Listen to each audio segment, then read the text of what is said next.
Oi, gente, tudo bom?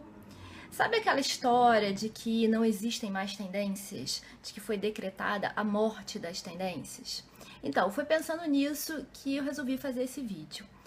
Há algum tempo, as pessoas começaram, a mídia, os profissionais de moda, os jornalistas, começaram a decretar a morte das tendências. Começaram a falar que não existem mais tendências de moda, porque tudo agora é muito rápido, muito efêmero.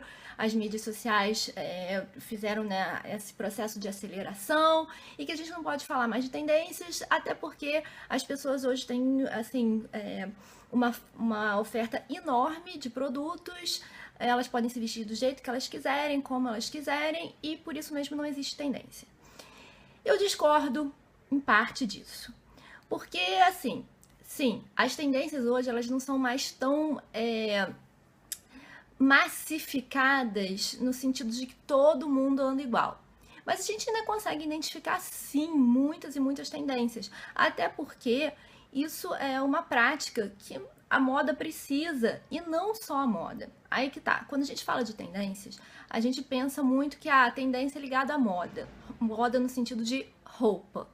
Mas não é verdade. As tendências podem ser detectadas em todas as áreas, desde a gastronomia, música, cinema, beleza, todas as áreas que estão ligadas, né, à indústria do consumo vão sim ser suscetíveis a tendências. Mas como aqui o assunto é moda, vamos voltar, né, à discussão particularmente para o mercado de moda. Então, voltando a essa história, sim, a gente pode falar que hoje existe uma multiplicidade muito maior de produtos, né, de marcas. Consequentemente, as pessoas têm muito mais liberdade para se vestir do jeito que elas, né, quiserem e não precisam ser tão atreladas à tendência. Mas, por outro lado, a gente ainda vê, sim, muita gente se baseando apenas em tendências na hora de fazer as suas compras. As pessoas ainda querem ir para as marcas. Elas ainda são assim um grande mapa que dá uma certa segurança na hora de produzir uma coleção, tá? Então, quando eu comecei a minha carreira, meu primeiro trabalho em moda foi como professora de pesquisa de moda. Eu sempre amei pesquisa de moda. Quando eu estava na faculdade de moda, eu sabia que eu nunca ia ser estilista, justamente porque eu ficava muito tempo pesquisando e mergulhando numa história de um tema que eu precisava fazer para algum projeto de desenvolvimento de coleção. Eu adorava a história da moda. E na hora de desenvolver a coleção em si, eu não estava assim tão inspirada. Mas o tempo passou, eu já tinha um background em jornalismo, então eu sabia que eu queria ir mais para essa área, assim, vamos dizer, de pensar a moda. E aí eu comecei a dar aula de pesquisa de moda aí uns 15 anos atrás. E eu lembro que eu tinha uma apostila, e nessa apostila, uma das primeiras aulas que a gente tinha era falar desse processo de como nascem as tendências. Então, para resumir toda a história, a gente pode falar de dois processos muito distintos. Um é o gotejamento, ou o trickle down, e o outro a gente chama de ebulição ou bubble up. O gotejamento foi predominante até mais ou menos a metade do século XX, porque vem desde lá os reis e rainhas que ditavam a moda e os súditos, né, seguiam, até mais ou menos o ápice da alta costura, que foi na década de 50, quando, né, os grandes costureiros ditavam a moda e o que a gente tinha era uma massa, né, que seguia o que aquelas grandes grifes criavam e, né, determinavam como a tendência da estação.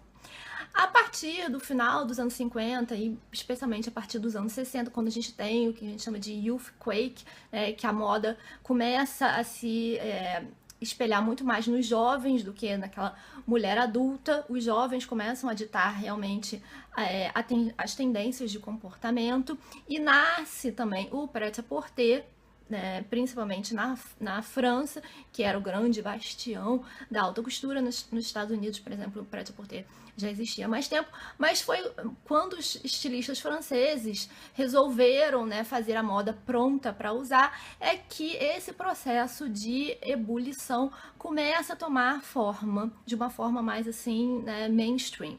E o melhor exemplo disso é o Yves Saint Laurent, que foi o primeiro, né, a criar um prêt-à-porter, a Yves Saint Laurent Rive Gauche, e ele ia, né, na época, quando estava tendo os protestos dos estudantes nas ruas de Paris, ele ia para as ruas para se inspirar para suas próximas coleções. Então, o processo de ebulição é justamente isso. Quando as ruas, né, quando as pessoas assim, normais começam a inspirar a moda nesse, vamos dizer assim, nesse efeito ao contrário. Antes vinha de cima para baixo, e aí o negócio começa a vir de baixo para cima. E aí a gente tem toda, né, os hips, os punks, os grunges, são todos exemplos, né, de comportamentos de bubble up que nascem, né, vamos dizer assim, da base da pirâmide e vão chegar até, né, o topo da pirâmide, que são, né, as grandes grifes de luxo, a alta costura, que vão interpretar aquele jeito, vamos dizer assim,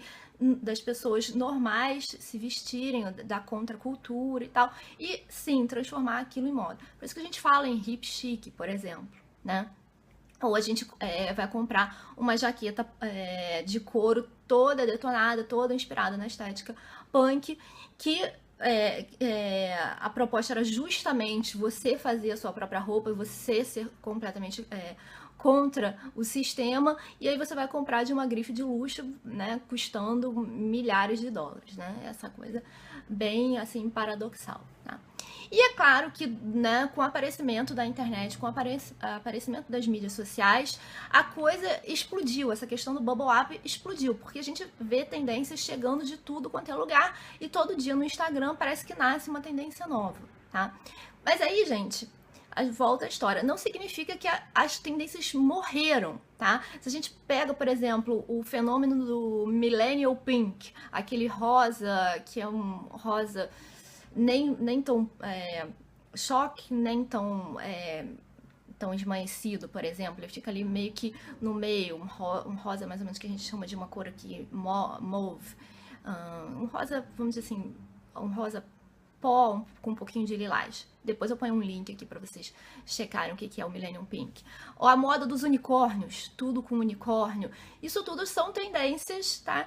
Que, sim, aparecem cada vez mais rápido, com uma força muito grande, mas que também vão embora muito rápido. Eu acho que esse é o grande X da questão. As tendências não morreram. Elas simplesmente hoje estão mais efêmeras, porque o nosso comportamento como consumidor também é muito mais efêmero. A gente quer novidade com muito mais rapidez e a gente se cansa também da moda com muito mais facilidade, porque a gente tem, né, uma oferta muito grande. Todo dia a gente está exposto a, né, milhões e milhões de produtos. Imagina que até, sei lá, 50 anos atrás, uma grife como a Dior, como a Chanel, como a Balenciaga, por exemplo, criava 2 coleções por ano, né? Primavera-verão, outono-inverno. Você tinha aquela coleção e pronto. Depois, com o prêt-à-porter, né, as coleções começaram a se multiplicar. Hoje a gente tem um ponto que marcas que tem primavera-verão, outono-inverno, resort, pre-fall, ainda tem as marcas que fazem alta costura. Então, por aí, né, são 6 a 8 coleções, às vezes mais. Se a gente pega as marcas de fast fashion, com a rotatividade de produtos que elas têm, né, nas lojas, elas criam praticamente coleções mensais. Então, tudo isso contribui para essa aceleração no nosso consumo de tendências. Mas isso não significa que elas morreram, tá, gente? E tem umas, assim, que ficam mais tempo. Por exemplo, a calça skinny. É uma tendência que não é mais tendência, que já virou moda. Todo mundo, toda marca tem que ter calça skinny. Ano passado, ano retrasado, veio a calça skinny com os rasgos, né? Os jeans com rasgos no joelho ou na perna toda. se tornou uma tendência, muita gente usou. Outra coisa que eu observo muito é a volta do modelo Levi's 501 original. É uma tendência também que meio que se massificou. E por aí vai, a cada estação a gente tem. Agora a gente tem um foco muito grande nos ombros, babados, ombros de fora, tá? Então não dá pra falar que as tendências morreram, porque a gente anda nas ruas e a gente vê as pessoas usando essas peças, ok? E as tendências também vêm de outros lugares e vão também, né, se refletir na moda, como é toda essa tendência do bem-estar, o well-being, as próprias grifes de moda absorvendo isso, desde grifes como a Chanel, a Valentino, que são grifes de luxo, lançando tênis, várias outras lançando, por exemplo, acessórios para você fazer yoga, colchonete, colchãozinho para você fazer yoga, roupa de ginástica e tal. Isso tudo também reflete várias outras tendências de comportamento. Então é isso, gente. Acho que ficou claro que as tendências não morreram, elas apenas têm ciclos cada vez menores, até porque a nossa exposição aos produtos de consumo é muito mais rápida e muito mais variada. Então, como consequência, a gente fica cansado das coisas com muito mais rapidez e com isso as tendências nascem e morrem com uma velocidade mais acelerada, tá? Por esse vídeo é isso. Vou ficando por aqui. Espero que vocês tenham gostado. Se gostarem, por favor, deem like e compartilhem o vídeo, tá bom? Até o próximo.